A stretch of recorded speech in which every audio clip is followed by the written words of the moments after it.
دیکھیے یہ کوشچن اکثر لوگ مجھ سے پوچھتے ہیں، میرے پیشنٹس کے اندر، کلائنٹس کے اندر، اور عام جو ہمارے فیملی ممبرس ہوتے ہیں کہ مجھے نیند کیوں نہیں آتی، مجھے نیند بڑی دیر سے آتی ہے، مجھے نیند آتی ہے تو میں اڑ جاتا ہوں یا اڑ جاتی ہوں، میں اگر سو جاؤں تو درمیان میں اڑ جاتی ہوں۔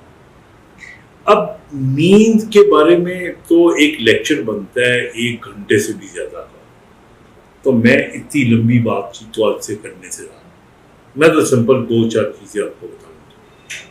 دیکھیے نیند کے نہ آنے کو میڈیکلی انسومنیا کہتے ہیں، اور نیند نہ آنے کی وجوہات کو سمجھنے کے لیے ایک بات تو بہت ضروری ہے کہ ہمارے دماغ کے اندر ایک بایولوجیکل کلاک ہوتی ہے، وہ کلاک ہمیں بتا رہی ہوتی ہے کہ اس وقت تم نے سونا ہے، اس وقت تم نے اٹھنا ہے۔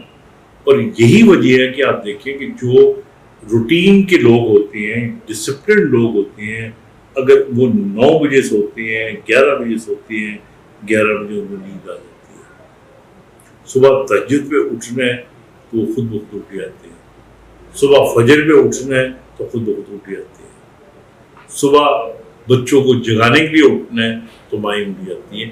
تو یہ بایولوجیکل کلاک ہوتی ہے۔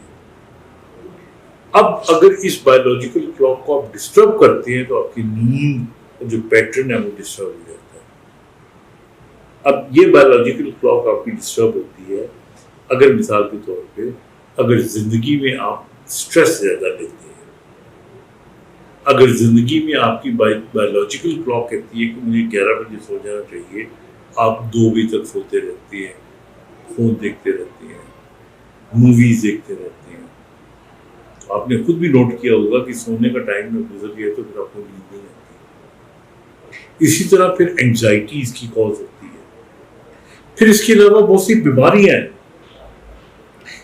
اگر آپ کو نیند نہیں آتی اور انسومنیا کا پرابلم ہو جائے تو پھر آپ ذہن میں رکھیں کہ کئی لوگوں کو ہارٹ کا پرابلم ہو سکتا ہے، لیور کا پرابلم ہو سکتا ہے، سسٹمک پرابلم ہو سکتے ہیں، بعض لوگوں کو سلیپ ایپنیا ہوتا ہے، ان کو سانس کا پرابلم ہوتا ہے، کچھ لوگوں کو نیند نہ آنے کا باعث صرف ایک تکیہ ہوتا ہے، اور اس میں بھی شامل ہوں۔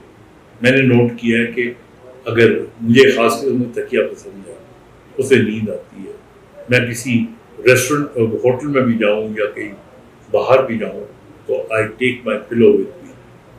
اگر آپ کا تکیہ صحیح نہیں ہوگا، آپ کا بیڈ ٹھیک نہیں ہوگا، آپ کی انوائرمنٹ ٹھیک نہیں ہوگی، آپ کو نیند پراپر نہیں آئے گی۔ اب اس میں بہت سی باتیں کی جا سکتی ہیں، لیکن سب سے بڑی وجہ جو ہوتی ہے وہ یہی ہوتی ہے کہ آپ کو اینگزائٹی، اسٹریس ہو تو نیند آپ کی ڈسٹرب ہوتی ہے۔ نمبر 2، اگر آپ دن بھر پہ بیکار بیٹھے رہے، کام نہ کریں، دیکھیے جو لوگ محنت کرنے والے ہوتے ہیں، جو محنت کش ہوتے ہیں، ان کو پتھر پہ بھی نیند آ جاتی ہے، اور جو آرام طلب ہوتے ہیں ان کو ریشم پہ بھی نیند نہیں آتی۔ اس لیے میک شور کہ آپ پورا دن، پورا جو آپ کی زندگی ہے اس کے اندر آپ محنت کریں، آپ ایگزرٹ کریں، اپنا جو بایولوجیکل کلاک ہے اس کا آپ دھیان رکھیں، اپنے تکیے سے لے کے اپنے بیڈ کا خیال رکھیں، اپنے انوائرمنٹ کا خیال رکھیں۔ اس کے باوجود اگر آپ کو نیند نہیں آتی تو you must seek a doctor.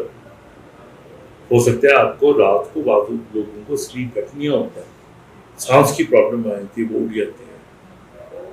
کئی لوگوں کی جو سلیپ ہے، ہمارے یہاں ایک ریم سلیپ ہوتی ہے، ایک نان ریم سلیپ ہوتی ہے، اس کے اندر پرابلم آ سکتی ہے۔ تو اس لیے بہتر ہے کہ اگر آپ کا سلیپ ڈس آرڈر ہے تو آپ اپنے ڈاکٹر سے رجوع کریں، آپ اس کا پراپر ڈائگنوسس کریں۔ لیکن 3 باتیں بنیادی یاد رکھنے کی ہیں۔ پہلی بات تو یہ ہے کہ جو آپ کی روٹین ہے اس کے مطابق سوئیں، جس قسم کا بیڈ آپ کو، تکیہ اور ساری چیزیں پسند ہیں اس پہ کمپرومائز نہ کریں۔ اور تیسرا یہ ہے کہ جو آپ کی بایولوجیکل کلاک ہوتی ہے اس کا خیال رکھیں، اور اس کے باوجود اگر کوئی ایشو آتا ہے تو یو مسٹ سیک، جو ڈاکٹرس کی کنسلٹیشن ہوتی ہے وہ ضرور کریں۔ Thank you.